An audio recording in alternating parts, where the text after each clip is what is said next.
Cynllun Gwasanaethau Clinigol, Newidiadau I Endosgopi. Mae endosgopi yn un o'r 9 gwasanaeth sydd wedi cynnwys yn ein cynllun gwasanaethau clinigol. Mae ein gwasanaethau yn fregus ac mae angen newid.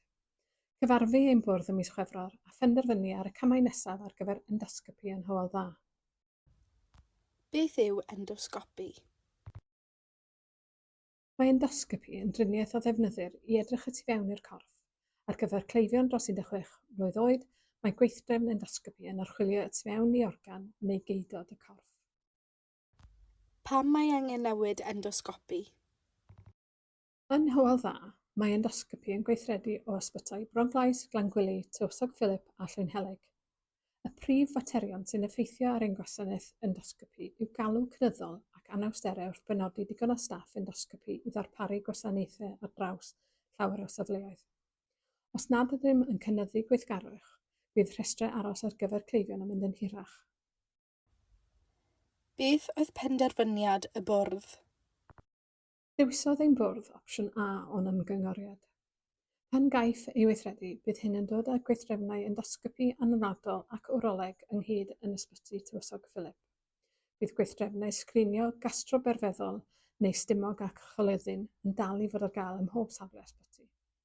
Nod hyn yw I helpu I fynd i'r afel a'r cynnydd disgwyliedig yn y galw am y gwasanaethau hyn yn y dyfodol a bydd yn cefnogi datblygiad uned ymchwilio wrolegol yn Ysbyty Tywysog Philip. Cytunodd y bwrdd hefyd I archwilio opsiynau ar gyfer gwasanaethau endosgopi cymunedol, gan gydnabod y bydd angen ymgysylltu ychwanegol ag aelodau o'n cymuned ar adeg briodol. Sut fydd hyn o fydd I gleifion? O dan y penderfyniad hwn, byddai ystafell weithdrefnau ychwanegol yn Ysbyty Tywysog Philip I ganiatáu I fwy o bobl gael mynediad at weithdrefnau diagnostig a chael eu profion yn gynt. Ni fyddai unrhyw newidiadau ar gwasanaethau sgrinio coleddyn presennol nac endosgopi brys ar draws safleoedd ysbytau eraill. Bydd hyn yn ein galluogi I gyflawni'r achrediad priodol sy'n sicrhau ein bod yn darparu gwasanaethau diogel ac o safon. Penderfynodd y bwrdd y byddai'n hoffi archwilio sut y gellid cynnal rhai profion endosgopi yn y gymuned sy'n golygu cael y gwasanaeth yn nes at ble mae pobl yn byw. Bydd angen mwy o waith I weld sut a ble y gellid darparu hyn a byddwn yn eich cynnwys yn y penderfyniadau hyn yn nes ymlaen. Beth sy'n digwydd nesaf? Dros y misoedd nesaf, byddwn yn datblygu ein cynlluniau gweithredu ar gyfer y newid gwasanaeth hwn. Byddwn yn cyfathrebu a'n cleifion a'n cymunedau cyn I unrhyw newidiadau gael eu gwneud.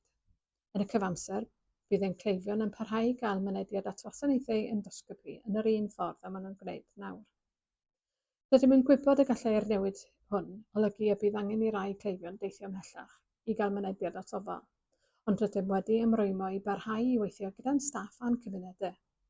Rydym ni eisiau bawb gael y gofal gorau posib a hynny yn y llef mwyaf diogel. Yn fyr. Yn fyr, dyma fydd y drefn ar gyfer gwasanaethau endosgopi. Bydd endosgopi anladol ac wroleg yn cael ei dwyn ynghyd yn Ysbyty Tywysog Philip. Bydd profion sgrinio, stumog a'r coleddyn yn dal I fod ar gael ym mhob ysbyty.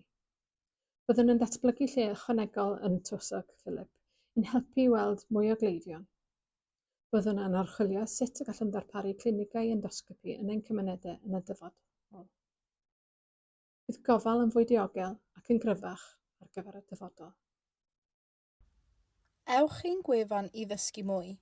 https://bybhydd.gig.cymru/cynllun-gwasanaeth-clinigol/.